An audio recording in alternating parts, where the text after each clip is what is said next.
Our story begins, as these stories often do, with a young, up-and-coming politician. He's a deeply religious man and a member of the Conservative Party. He's completely single-minded and has no regard for the political process.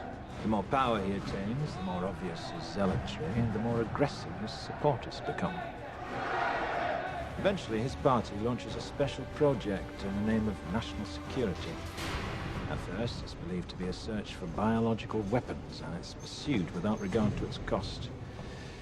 However, the true goal of this project is power, complete and total hegemonic domination. The project, however, ends violently. But the efforts of those involved are not in vain, for a new ability to wage war is born from the blood of one of the victims. Imagine a virus, the most terrifying virus you can, and then imagine that you and you alone have the cure. But if your ultimate goal is power, how best to use such a weapon? It's at this point in our story that along comes a spider. He is a man seemingly without a conscience, for whom the ends always justify the means, and it is he who suggests that their target should not be an enemy of the country, but rather the country itself. 3 targets are chosen to maximize the effect of the attack: a school, a tube station, and a water treatment plant.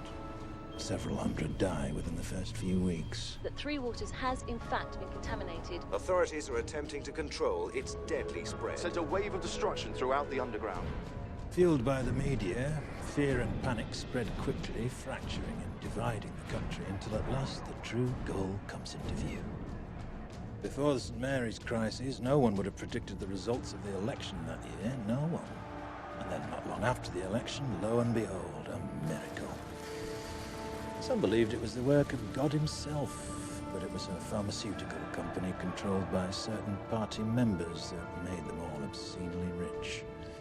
A year later, several extremists are tried, found guilty and executed, while a memorial is built to canonize their victims. But the end result, the true genius of the plan, was the fear. Fear became the ultimate tool of this government, and through it, our politician was ultimately appointed to the newly created position of High Chancellor. The rest, as they say, is history.